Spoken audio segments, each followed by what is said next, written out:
dear students, welcome to my channel Scholarly Minds and I hope that you all are doing great और आपके MHD के सारे exams काफ़ी अच्छे जा रहे होंगे। इस वीडियो के अंदर हम MHD 7 के कुछ इंपॉर्टेंट क्वेश्चंस को डिस्कस करने वाले हैं। ये आपके दिसंबर एग्जामिनेशन के लिए फाइनल रिवीजन वीडियो होने वाला है। अगर आपको एग्जाम में अच्छे मार्क्स स्कोर करने हैं तो वीडियो को पूरा एंड तक देखना। और गाइज, अगर आपने अभी तक MHD 7 का जो आपका गेस्ट पेपर है उसे परचेज़ नहीं किया है तो आप उसे हमारे व्हाट्सएप नंबर से परचेज़ कर सकते हैं। इसके लिए आपको इस नंबर पे कांटेक्ट करना है ऑन व्हाट्सएप। ठीक है, ये नंबर सेम आपको डिस्क्रिप्शन में भी मिल जाएगा। आप वहाँ से कॉपी करके भी अपना गेस्ट पेपर बाय कर सकते हैं। क्वेश्चन नंबर 1 में आपको भारत में भाषा चिंतन की परंपरा का संक्षिप्त विवरण देना है। ओके, भारत में भाषा चिंतन की जो परंपरा रही है उसके बारे में आपको जो भी चीज़ें पता हो, जो भी पॉइंट्स आपको पता हो वैदिक काल से लेकर अभी तक, वो सारी डिटेल्स आप इस आंसर के अंदर बताएंगे। तो भारत में भाषा चिंतन की परंपरा बहुत प्राचीन और समृद्ध रही है। इसकी शुरुआत वैदिक काल से मानी जाती है। तो यहाँ पे हम देखते हैं कि भारत में भाषा चिंतन की परंपरा की जो शुरुआत है वो दोस्तों वैदिक काल से मानी जाती है। वेदों में भाषा को ज्ञान के संप्रेषण का माध्यम माना गया और मंत्रों के शुद्ध उच्चारण, छंद, स्वर और ध्वनियों पर विशेष ध्यान दिया गया। शिक्षा और प्रतिशाख्य जैसे ग्रंथों में ध्वनि विज्ञान का सूक्ष्म अध्ययन भी हमें मिलता है। इस परंपरा को व्यवस्थित रूप पाणिनि ने दिया। उनके प्रसिद्ध ग्रंथ अष्टाध्यायी में संस्कृत भाषा के व्याकरण का वैज्ञानिक और नियमबद्ध वर्णन मिलता है। तो पाणिनि ने क्या दिया है, अष्ट अध्यायी, जो कि संस्कृत व्याकरण से, संस्कृत मतलब व्याकरण का आपको उसमें जो भी नियम होते हैं वो सारे आपको उसमें मिलते हैं। पाणिनि के बाद कई व्याकरणों ने उनके सिद्धांतों को और आगे बढ़ाया। दार्शनिक परंपराओं में भी भाषा पर गहरा विचार हुआ है। न्याय और मीमांसा दर्शन में शब्द और अर्थ के संबंध, शब्द शक्ति और वाक्य के अर्थ पर चर्चा की गई। बौद्ध और जैन परंपराओं में पाली और प्राकृत भाषाओं के माध्यम से ज्ञान के प्रसार पर ध्यान दिया गया। तो यहाँ पे आपके वैदिक काल के बाद हम देखते हैं कि बौद्ध और जैन परंपराओं में पाली और प्राकृत भाषाओं का इस्तेमाल किया गया है। अलंकार शास्त्र में आनंदवर्धन के ध्वनि सिद्धांत ने अर्थ की व्यंजना को समझाया। इसके अलावा जो है आपका भर्तृहरि ने वाक्य पदीय ग्रंथ में भाषा को दार्शनिक दृष्टि से समझाया है और शब्द अर्थ संबंध को ब्रह्मा से जोड़ा। आधुनिक काल में भारतीय भाषाओं के विकास और संरचना का अध्ययन आधुनिक भाषा विज्ञान के अंतर्गत ही हुआ है। तो इस प्रकार भारत में भाषा चिंतन की परंपरा ध्वनि, अर्थ, व्याकरण, संप्रेषण और गहन अध्ययन की एक निरंतर और समृद्ध परंपरा रही है। ये सारे पॉइंट्स का आपको यूज़ करना है और एक डिटेल्ड आंसर आप इसमें बना सकते हैं। इसके बाद गाइस, वीडियो में आगे हम और भी क्वेश्चंस को डिस्कस करेंगे। जो आपके टिप्पणी वाले क्वेश्चंस होते हैं वो काफ़ी बार एग्जाम में रिपीट होते हैं, तो वो वीडियो के लास्ट में है, आप वो ज़रूर देख लेना। और एक जो आपका क्वेश्चन आता है जिसमें आपको अंतर स्पष्ट करने होते हैं, ठीक है, वो वाले भी आप ज़रूर देखना, क्योंकि वो आपके स्कोरिंग क्वेश्चंस रहेंगे। आप उन्हें एग्ज़ाम में ज़रूर अटैम्प्ट करके आओगे। यूट्यूब पे हम जो भी पढ़ाते हैं, जो मैराथन की वीडियोस होती हैं, अगर आपने ऑलरेडी MHD 07 का जो गेस्ट पेपर है वो परचेज़ किया हुआ है तो आपने जिस भी नंबर से व्हाट्सएप से इसको लिया था, आप वहाँ पे बोल देना, वो आपको मैराथन का भी PDF दे देंगे और आप यहाँ से भी तैयारी कर लेना। ठीक है। संप्रेषण का तात्पर्य स्पष्ट करते हुए आपको उसके विकास का भी उल्लेख करना है। संप्रेषण का तात्पर्य एक व्यक्ति द्वारा अपने विचारों, भावनाओं, अनुभवों या सूचनाओं को दूसरे व्यक्ति तक पहुंचाने की प्रक्रिया से है। जब प्रेषक, भेजने वाला, अपने संदेश को भाषा, संकेत, ध्वनि या प्रतीकों के माध्यम से ग्रहण करता है, यानी पाने वाले तक पहुंचाता है और वो उसे समझ लेता है, तब हमारा संप्रेषण पूर्ण माना जाता है। तो संप्रेषण का मतलब यही है, बातचीत करना, अपने अनुभवों को, अपनी भावनाओं को दूसरों तक पहुंचाना। संप्रेषण का मुख्य उद्देश्य आपसी समझ, ज्ञान का आदान प्रदान और सामाजिक संबंधों को मजबूत बनाना है। अब हम संप्रेषण का विकास समझेंगे। तो दोस्तों, संप्रेषण का विकास मानव सभ्यता के साथ साथ हुआ है। प्रारंभिक काल में मनुष्य इशारों, ध्वनियों और चित्रों के माध्यम से अपने भाव प्रकट करता था। धीरे धीरे भाषा का विकास हुआ और मौखिक संप्रेषण अस्तित्व में आया। ठीक है, तो संप्रेषण के विकास में हम क्या देखते हैं कि धीरे धीरे जब भाषा का विकास हुआ है तो आपका मौखिक संप्रेषण सबसे पहले अस्तित्व में आता है जब लोग बोलना शुरू करते हैं। फिर आगे चलकर लिपि का आविष्कार हुआ, जिसे हम लिखित संप्रेषण को उसने संभव बनाया लिपि ने। तो पहले आप मौखिक संप्रेषण के बारे में बताओगे कि कैसे मानव सभ्यता का विकास के साथ साथ ये संप्रेषण का भी विकास हो रहा है। प्राचीन काल में हमें शिलालेख, पांडुलिपियाँ, पत्र संप्रेषण ये सब देखने के लिए मिलते हैं। मध्यकाल में पुस्तकों और साहित्य के माध्यम से ज्ञान का प्रसार हुआ। आधुनिक युग में छापाखाना, समाचार पत्र, रेडियो और टेलीविज़न ने भी संप्रेषण को व्यापक बनाया है। और आज के डिजिटल युग में मोबाइल, इंटरनेट, ईमेल और सोशल मीडिया ने संप्रेषण को अत्यंत तेज, सरल और वैश्विक बना दिया है ना, क्योंकि आज के समय में तो इंटरनेट की वजह से सारी चीज़ें पॉसिबल हो पाई हैं। तो इस प्रकार संप्रेषण निरंतर विकास की प्रक्रिया है जिसने मानव समाज को आपस में जोड़ने और आगे बढ़ाने में महत्वपूर्ण भूमिका निभाई है। संप्रेषण वाला क्वेश्चन काफ़ी इजी रहता है, आप इसके अंदर अपने हिसाब से इसको और भी डिटेल्स इसमें ऐड कर सकते हैं। यहाँ पे जो भी मेरे आंसर्स होते हैं गाइज वो सैम्पल आंसर्स होते हैं यूट्यूब पे, बट जो हमारा स्टडी मटेरियल अगर आप उसको परचेज़ करते हो तो वहाँ पे आपको काफ़ी अच्छे डिटेल्ड आंसर्स मिल जाते हैं। अब हम चलेंगे आगे, अर्थ की प्रकृति पर प्रकाश डालेंगे। तो अर्थ भाषा का सबसे महत्वपूर्ण पक्ष है।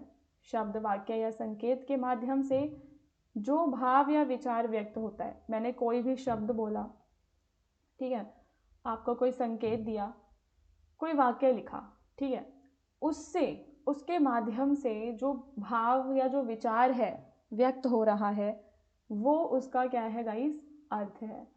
अर्थ के बिना भाषा निरर्थक हो जाती है। अर्थ व्यक्ति के अनुभव, संदर्भ और सामाजिक सांस्कृतिक पृष्ठभूमि से जुड़ा होता है। इसलिए एक ही शब्द का अर्थ भिन्न भिन्न स्थितियों में बदल भी सकता है।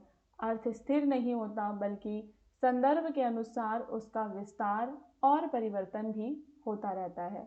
तो अब आपका जो शब्द का अर्थ है गाइस वो तो संदर्भ के अनुसार कई बार बदल जाएगा ना, तो भिन्न भिन्न स्थितियों में शब्द का अर्थ भी आपको भिन्न भिन्न देखने के लिए मिलेगा। अर्थ की प्रकृति को जानेंगे तो अर्थ की प्रकृति बहुआयामी होती है। यह केवल शब्दकोश में दिए गए अर्थ तक सीमित नहीं रहती बल्कि वक्ता के उद्देश्य, परिस्थिति और श्रोता की समझ पर भी निर्भर करती है। अर्थ में भावात्मकता, संकेतात्मकता और व्यंजनात्मकता भी शामिल होती है। कभी कभी शब्द सीधे अर्थ प्रकट करता है और कभी संकेत या व्यंजना के माध्यम से भी गहरा भाव व्यक्त करता है। अर्थग्रहण की प्रक्रिया में श्रोता या पाठक सबसे पहले शब्द या वाक्य को सुनता या पढ़ता है ना। तो अर्थ ग्रहण कैसे हो रहा है? ग्रहण करने में क्या है, जो सुनने वाला है, पढ़ने वाला है, वो उसको सुनेगा या पढ़ेगा। इसके बाद उसको पूर्व ज्ञान है, उसको अनुभव है और संदर्भ के आधार पर शब्दों के अर्थ को समझने का प्रयास करता है। पहले शब्द का सामान्य अर्थ ग्रहण किया जाता है, फिर वाक्य और संदर्भ के अनुसार उसका वास्तविक भाव समझा जाता है। तो इस प्रक्रिया में भाषा, परिस्थिति, भाव और सांस्कृतिक ज्ञान सभी की भूमिका महत्वपूर्ण है। जब श्रोता वक्ता के भाव को सही रूप में समझ लेता है तब हमारा जो अर्थ है वो पूर्ण माना जाएगा। जब जो श्रोता है, ठीक है, वो मेरे भाव को अच्छे से समझ लेगा तब। तो इस प्रकार अर्थ की प्रकृति जटिल और संदर्भ आधारित होती है तथा अर्थ ग्रहण एक मानसिक और बौद्धिक प्रक्रिया है जो भाषा को सार्थक बनाती है। इसके बाद आपको भाषा शिक्षण के संदर्भ में भाषा के विभिन्न रूपों का परिचय देना है। ठीक है, तो भाषा शिक्षण में सबसे पहले हमारी क्या आती है, मातृभाषा। तो भाषा शिक्षण के संदर्भ में भाषा को उसके विभिन्न रूपों में समझना आवश्यक है क्योंकि प्रत्येक रूप की प्रकृति और शिक्षण पद्धति अलग होती है। बच्चे भाषा को सामाजिक, सांस्कृतिक और शैक्षिक परिवेश में विभिन्न स्तरों पर सीखते हैं। मातृभाषा वह भाषा होती है जिसे बच्चा जन्म के बाद अपने परिवार और आसपास के वातावरण से स्वाभाविक रूप से सीखता है। यह उसकी सोच, भावना और पहचान की आधारशिला होती है। भाषा शिक्षण में मातृभाषा का विशेष महत्व है, क्योंकि इसी के माध्यम से बच्चा नई भाषाओं को भी समझेगा, बट सबसे पहले वो अपनी मातृभाषा को समझेगा। तो मातृभाषा अन्य भाषाओं के शिक्षण की दोस्तों नींव बनती है। तो सबसे ज़्यादा इम्पॉर्टेंट आपकी मदर टंग ही होती है। फिर आपकी द्वितीय भाषा होती है। तो यह वह भाषा होती है जो मातृभाषा के अलावा सामाजिक संपर्क, शिक्षा या प्रशासनिक आवश्यकता के लिए सीखी जाती है ना। आपके जो भी प्रशासनिक आवश्यकताएं हैं उनके लिए, कि आपको पढ़ाई, आपने जैसे इंग्लिश को सीखा तो समाज में संपर्क बनाने के लिए, शिक्षा के लिए, प्रशासनिक आवश्यकता के लिए सीखा। तो भारत में अनेक क्षेत्रों में हिंदी को द्वितीय भाषा के रूप में पढ़ाया जाता है। ऐसा भी है, हर जगह हिंदी मदर टंग तो नहीं है। तो भाषा शिक्षण में द्वितीय भाषा का उद्देश्य क्या है? संप्रेषण क्षमता को विकसित करना, कि हम और ज़्यादा लोगों को संप्रेषण उनसे बात कर सकें। इसमें मातृभाषा की सहायता से शब्द, व्याकरण और वाक्य संरचना सिखाई जाती है। ओके, तो द्वितीय भाषा भी आपके देश की ही हो सकती है। फिर एक होती है विदेशी, जो बाहर से आती है, जो किसी देश के बाहर से आती है।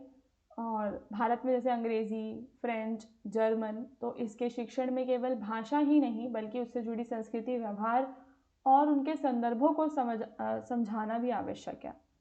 फिर आपकी मानक भाषा होती है। अब इसको जानेंगे क्या है ये। मानक भाषा यह वह रूप है जिसे शिक्षा, साहित्य और प्रशासन में मान्यता प्राप्त होती है।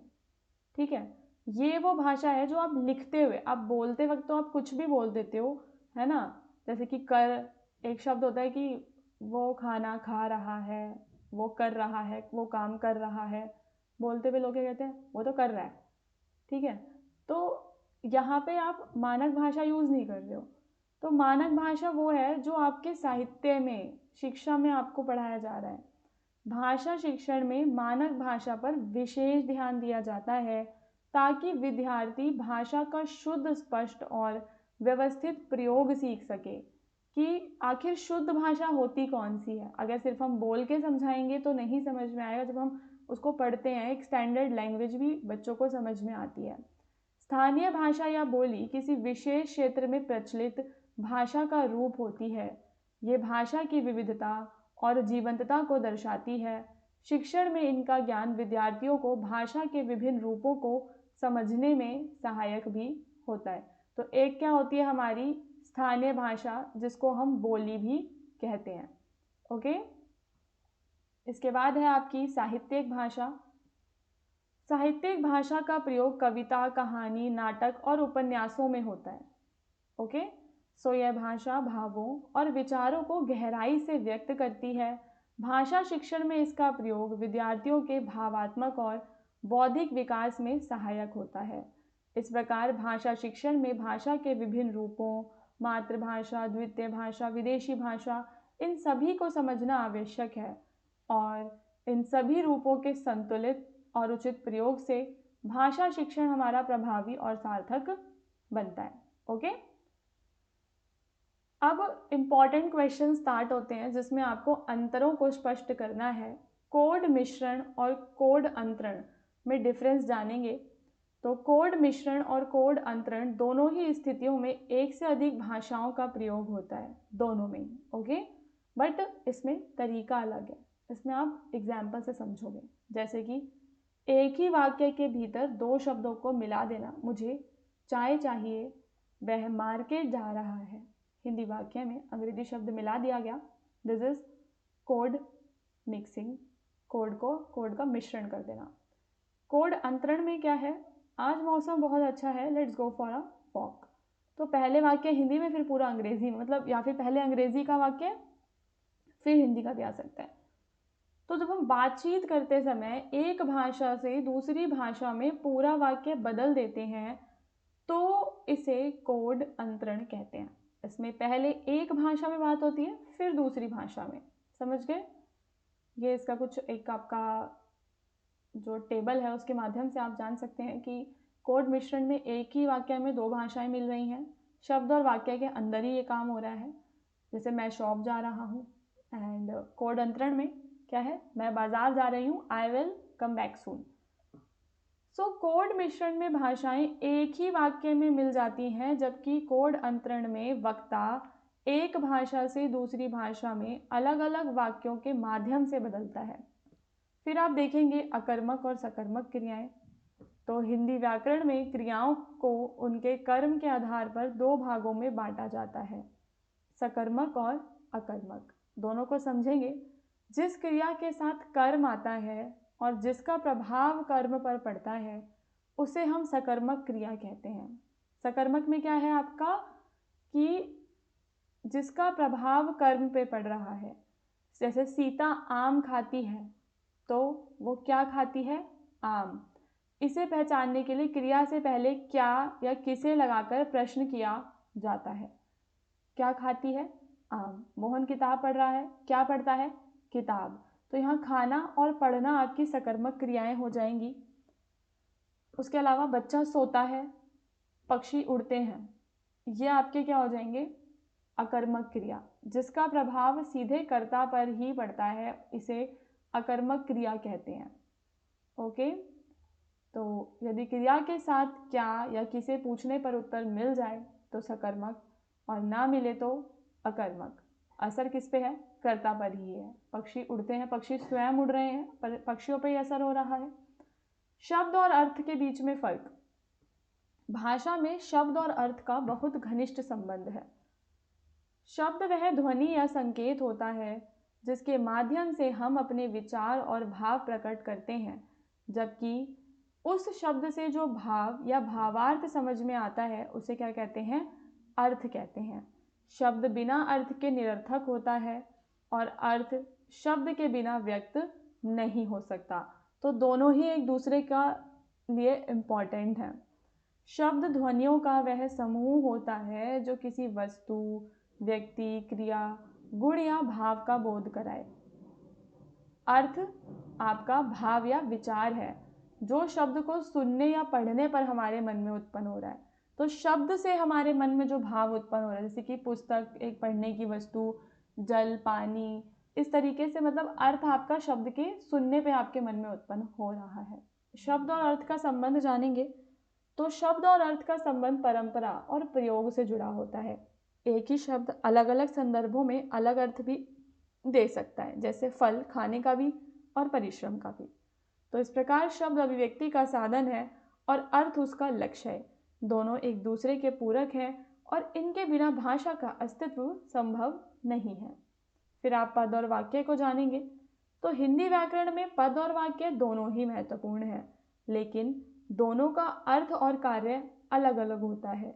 जब कोई शब्द व्याकरण के नियमों के अनुसार वाक्य में प्रयोग किया जाता है और अपना निश्चित रूप धारण कर लेता है तो उसे पद कहते हैं। पद अकेले पूरा अर्थ नहीं देता, बल्कि वाक्य का एक हिस्सा होता है पद। राम पुस्तक पढ़ता है, ये सभी अलग अलग आपके पद हैं, ठीक है, बट वाक्य आपका पूरा कंप्लीट हो जाता है। तो पद वाक्य का एक भाग है, वही वाक्य पूरा अर्थ प्रकट कर रहा है। वाक्य कई पदों का समूह है, ठीक है। पद अकेले पूरा अर्थ नहीं देता, बट वाक्य पूरा अर्थ देता है। वाक्य बनाने की इकाई पद है और भाषा की पूर्ण अभिव्यक्ति आपका वाक्य है। पद मिलकर वाक्य बनाते हैं। पद बिना वाक्य अधूरा है, जबकि वाक्य पदों के बिना नहीं बन सकते। दोनों ही मतलब एक दूसरे के लिए इम्पॉर्टेंट है। लोकोक्ति और मुहावरे में डिफरेंस जानेंगे। तो हिंदी भाषा को प्रभावशाली और रोचक बनाने में लोकोक्ति और मुहावरे का स्थान महत्वपूर्ण है। दोनों ही जनजीवन के अनुभवों से जुड़े होते हैं, लेकिन इनके अर्थ और प्रयोग में अंतर होता है। लोकोक्ति वह प्रसिद्ध कहावत होती है जो किसी अनुभव या सत्य को पूरे वाक्य के रूप में प्रकट करती है। तो लोकोक्ति आपकी क्या है, कहावत है जिसमें आपका कोई अनुभव या जो सत्य है, मतलब लोकोक्ति पूरा वाक्य रहेगा, जैसा बोओगे वैसा काटोगे, देर आए दुरुस्त आए। पर मुहावरा क्या होता है कि आपके वाक्य के भीतर यूज होता है, तो मुहावरा शब्दों का एक ऐसा समूह होता है जिसका अर्थ शब्दों के सामान्य अर्थ से अलग होता है। यह पूरा वाक्य नहीं होता, बल्कि ये वाक्य का एक भाग बनकर आता है। ओके, तो लोकोक्ति जीवन का अनुभव बताने वाला एक पूरा वाक्य है, जबकि मुहावरा भाषा को सजीव बनाने वाला वाक्यांश जिसका अर्थ संकेत से समझा जा सकता है। फिर हम जानेंगे हिंदी और हिंदुस्तानी में फ़र्क। हिंदी और हिंदुस्तानी मूल रूप से एक ही भाषा की दो शैलियाँ मानी जाती हैं। दोनों का आधार खड़ी बोली है और सामान्य बोलचाल में ये एक दूसरे से बहुत मिलती जुलती हैं। अंतर मुख्यतः शब्द चयन, लिपि और प्रयोग के क्षेत्र में दिखाई देता है। हिंदी संस्कृत से अधिक प्रभावित भाषा है और इसे देवनागरी लिपि में देखा जाता है। इसमें संस्कृत के तत्सम शब्दों का प्रयोग भी देखते हैं और हिंदी का उपयोग शिक्षा, साहित्य, प्रशासन हर जगह पे होता है। भारत में हिंदी को राजभाषा का दर्जा प्राप्त है। फिर दूसरी आपकी होती है हिंदुस्तानी। तो हिंदुस्तानी आम बोलचाल की भाषा है। इसमें संस्कृत, फारसी और अरबी शब्दों का संतुलित मिश्रण पाया जाता है, इसलिए यह सामान्य लोगों के लिए सहज और सरल होती है। हिंदुस्तानी का प्रयोग आप दैनिक बातचीत, हिंदी सिनेमा, गीतों और जनसंचार के माध्यमों में सबसे ज़्यादा अधिक देखोगे। स्वतंत्रता आंदोलन के समय गांधी जी ने भी हिंदुस्तानी को जनभाषा के रूप में अपनाने पर बल दिया था। हिंदी और उर्दू को हिंदुस्तानी के दो साहित्यिक रूप माना जाता है। हिंदी संस्कृत प्रधान है, जबकि उर्दू फारसी अरबी शब्दों से अधिक प्रभावित है। आम बोलचाल में जो भाषा प्रयोग होती है वही हिंदुस्तानी कहलाती है, जिसमें दोनों के तत्व सहज रूप से मिल जाते हैं। तो इस प्रकार हिंदी और हिंदुस्तानी अलग अलग नहीं बल्कि एक ही भाषा परंपरा की दो रूपों में अभिव्यक्ति है। हिंदी आपकी औपचारिक और संस्कृत निष्ठ है, जबकि हिंदुस्तानी सरल है, मिश्रित है, और हिंदुस्तानी आपकी जन सामान्य की भाषा है। फिर आपके टिप्पणियों वाले क्वेश्चन आते हैं, जैसे कि भाषा के प्रकार। तो भाषा मानव जीवन का एक आवश्यक साधन है। इसका मुख्य प्रकार संचार है, जिसके माध्यम से व्यक्ति अपने विचार, भावनाएं पहुंचाता है एक दूसरे तक। भाषा संस्कृति की वाहक भी है। इसके द्वारा परंपराएं, रीति रिवाज और सामाजिक मूल्य एक पीढ़ी से दूसरी पीढ़ी तक पहुंचते हैं। साथ ही जो भाषा होती है वो समाज के अंदर आपकी पहचान का कार्य भी करती है, जिससे कि आपका समाज के साथ जुड़ाव आप महसूस कर पाते हैं। तो भाषा संचार का साधन है, आपकी संस्कृति का वाहक है, आपकी सामाजिक पहचान है। भाषा सोचने, ज्ञान के विकास और भावनाओं की अभिव्यक्ति में भी महत्वपूर्ण भूमिका निभाती है। समाज भाषा विज्ञान क्या है? तो यह वह शाखा है जो भाषा और समाज के आपसी संबंध का अध्ययन करती है। यह देखती है कि समाज के विभिन्न वर्ग, ठीक है, शिक्षा स्तर, पेशे, सामाजिक समूह भाषा का प्रयोग किस प्रकार करते हैं। इसके अंतर्गत बोलियों, भाषा भेद और सामाजिक परिस्थितियों में भाषा के प्रयोग को समझा जाता है। यह विषय यह भी स्पष्ट करता है कि भाषा सामाजिक पहचान और सामाजिक स्थिति को कैसे दर्शाती है। तो भाषा और समाज का दोनों का एक संबंध होता है दोस्तों, उसके बारे में बताया गया है कि इसमें बोली, भाषा के भेद आ जाते हैं। और आपका जो विषय है भाषा सामाजिक पहचान और सामाजिक स्थिति को कैसे दर्शाती है, तो भाषा सामाजिक विज्ञान में हम क्या पढ़ते हैं कि भाषा और समाज का जो एक विषय है उसके बारे में हम पढ़ते हैं। ओके, संप्रेषण को समझेंगे। संप्रेषण में भाषा की क्या भूमिका है? तो संप्रेषण की प्रक्रिया में भाषा की भूमिका अत्यंत महत्वपूर्ण है। भाषा विचारों को स्पष्ट और सरल रूप में प्रस्तुत करती है, जिससे आपसी समझ बनती है। मौखिक और लिखित भाषा के माध्यम से ज्ञान का विस्तार समय और स्थान की सीमाओं से आगे बढ़ जाता है। भाषा के कारण वक्ता और श्रोता के बीच परस्पर संवाद और प्रक्रिया संभव नहीं हो पाती है, जिससे संप्रेषण प्रभावी बनता है, संभव हो पाती है तो भाषा के कारण, ठीक है, भाषा के कारण जो आपका वक्ता है वो श्रोता के साथ उनका जो संवाद है वो संभव हो पाता है। फिर आप जानेंगे हिंदी भाषी समाज के बारे में। तो हिंदी भाषी समाज एक विविधतापूर्ण समाज है जिसमें हिंदी के कई रूप देखने के लिए मिलते हैं, जैसे कि मानक हिंदी और अलग अलग क्षेत्रीय बोलियां। इस समाज में शिक्षा, व्यवसाय, सामाजिक स्तर के अनुसार भाषा के प्रयोग में अंतर पाया जाता है। फिर भी हिंदी इस समाज में एकता और आपसी संपर्क की भाषा के रूप में कार्य करती है और विभिन्न वर्गों को हिंदी ही जोड़ती है। इसमें हम अनुवाद का महत्व देखते हैं। तो आज के वैश्विक समाज में अनुवाद जो है, एक और जो मतलब आपकी टिप्पणी करने के लिए आती है, वो अनुवाद के महत्व पर आती है। तो अनुवाद कितना इम्पोर्टेंट है, जिसको आप ट्रांसलेट करते हो, तो इसकी वजह से विभिन्न भाषाओं के बीच ज्ञान और सूचना का प्रवाह जो है प्रसार हो पाता है। अनुवाद संस्कृतियों के बीच सेतु का काम करता है। ठीक है ना, हिंदी का इंग्लिश में अनुवाद हो जाना, इंग्लिश का हिंदी में हो जाना। तो अनुवाद क्या कर रहा है यहाँ पे, एक सेतु के रूप में काम कर रहा है। इसके माध्यम से विचारों और रचनाओं की व्यापक पहुंच संभव होती है। साथ ही अनुवाद से भाषा भी समृद्ध होती है, क्योंकि नए शब्द और अभिव्यक्तियां इसमें जुड़ जाती हैं। तो कुछ इस प्रकार से ही आपके एग्जाम में भी क्वेश्चंस आएंगे गाइस, एंड थोड़े बहुत क्वेश्चंस आपके एग्जाम में इस वीडियो से भी आ सकते हैं। आने वाले टाइम में हम आपके लिए और भी न्यू वीडियोस को लेकर आएंगे, तो हमारे चैनल को सब्सक्राइब करना बिल्कुल मत भूलना। वीडियो अगर अच्छा लगा हो तो वीडियो को आप लाइक भी कर सकते हैं।